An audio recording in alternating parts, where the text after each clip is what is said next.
everyone, my name is Cookie, and I'm here to talk about Otome games, right? So today I decided, or tonight, it is the night, so tonight I decided to post two videos, right?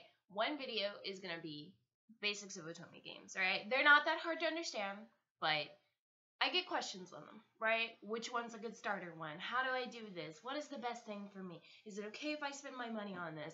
Yada, yada, yada. And then the second one I'm going to do is I'm going to pick a game, and each day I'm going to try to post a video and talk about the game, right? Every game I've played, I've probably played all the routes, right? Because I'm that person. So, I've been playing Otome games for a long time. A very, very long time. Phone games, I want to say probably 2.5 years. And computer games, I played for 5-6 years. All I did was play the games. Something about dating games. I really love them. Whether it's Harvest Moon for the GameCube or it's the little ones on the computer where you go the route and you do it. And something about them is really fun. Even Dramatical Murder. Sad. So, today, I want to talk to you about the basics of Otome games, right? I get a lot of questions on my Tumblr, right? What is a good one? What is a good starter one, right? So, for me recommending a starter one, I'm actually going to recommend a Shall We Date game, right? I'm not going to tell you which one. Just pick one, really, because everyone has their preferences. You know, there's the ninja ones. They have a ton of ninja ones. But I would recommend playing them, right? If you're talking about free-to-play games, I would definitely try them out, right? The reason I suggest Shall We Date is a free-to-play game first is because the 4-hour ticket thing. When I first started playing Otome games, a lot of them run on 5 tickets, 1 day, next day you get 5 more, repeat.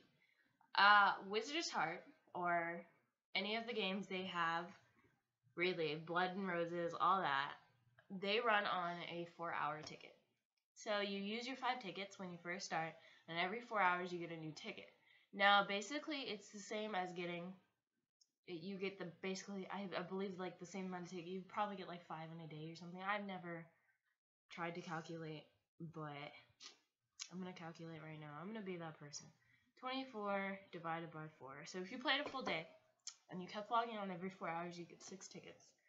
So the reason I say it's really important is because when you first start playing out, you're going to get impatient. If you've never played an Otome game on the phone, where you have to wait for it, you will get impatient. Unless you're a really patient person, then I can't really say anything, right? But I get impatient. I always do. And the reason I like Shall We Date 2 as a first one, because it offers a lot of free tickets too. Like, you'll be surprised. At first you're like, no.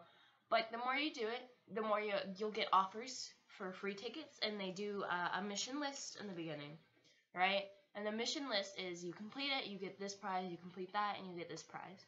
And another reason I say why it's important is the extra curriculum is easy. If you've never played an Otome game, there's extra curriculums or parties or whatever. Each game has a different word for them. What it does is it gives you 100 power each time. And some of them depend. I think some are 2 hours. Wizard's Heart is 4 so if you use your 100 power, you have to wait 4 hours and you get 100 more. Of course, you don't have to wait that exact time. You can wait 2 hours, log on again, do your extra curriculum, boom. So the thing about extra curriculum is if you don't stay on top of it and you're playing your story, you're going to get stopped. And if you don't have enough points, you're not going to be able to proceed with the story. So I know a lot of people want to rush through them, but, like, please do your extra curriculum, or you'll get mad. You'll get mad at a stopping point, and then you're not going to want to play anymore. And I promise these games are really nice to me. I really like the stories of a lot of these games, you know? They're really good. Now, the main characters, sometimes their choices make me mad. I'm like, why would you even do that? But overall, they're pretty good. A lot of games will also have a make a date, right? Make a date is just where you can get simple items and do them. And it gives you, sometimes you get tickets, sometimes you get little things for your outfits, and all that jazz. For Shall We Date, I don't like their make a date. I over here recommending it, and I'm like, I'm gonna take it back. But no, I don't like it because your inventory is gonna get full, and you're gonna get mad. But you know, it's okay. Just delete the item, continue on, or spend money and get an inventory. Some games I can't remember. It might be Shall We Date where you can buy a wardrobe for free if you just save your money up. But that's another important thing, money. You're gonna have trials where you need to spend your money on outfits, or little pieces of things and stuff like that for whatever route you pick. Don't spend your money in the shop trying to get hairstyles and all that. I promise, don't do it. They'll have events. They will have a ton of events where you can, just do the extracurricular thing I was talking about. And then in a couple days, boom, you have a new hairstyle. If you just have patience for it, do it. Don't spend your money in the store, like for hairstyles that you buy and all that. Save your free money for when you have the trials. And when you're almost done with the route, if you want something, do it. That's what I do. Like, I'm like, I want this now. And then whatever money I have left over, I do it, because when you start a new game or a new route, they automatically go all the way back to acting like this is your first route. You know, like they start off acting like you've never done an extracurricular activity or you've never had money. So, like, it's a good thing. And another thing I want to bring up is events, right? So when you first start out and you see an event, you might get a little overwhelmed, right? You're like, let me be on top. Let me be that one. Don't try to be on top in an event when you first play. Of course, like the veterans out here are like, I'm gonna do all the events I want, right? So the events you need to chill on. I played for a really long time, like I said, and I only do events where I think something is cute in. When I first started playing them, trust me, I tried to be on the top on most of the events. Most I would get, one time I got like 10th, which was one of like the most amazing things in my life. But don't try to be on top. I do events for when I think an outfit is cute, and when I first start out in the game, I do the event automatically just for charm points, right? Charm points aren't going to be necessarily a big deal. You'll realize you're racking them up before you know it, you know? But the importance about charm is when you do the extra curriculum, the more charm you have, the easier it is to win, because some of these games, like, you have no charm, you're not going to win. Midnight Cinderella is kind of like that. The more charm you have, the easier it is. You just go and go and go, and then boom. And you want to win these extracurricular events because you could get 75 points compared to if you lose and get 15. And that's a big deal. Trust me.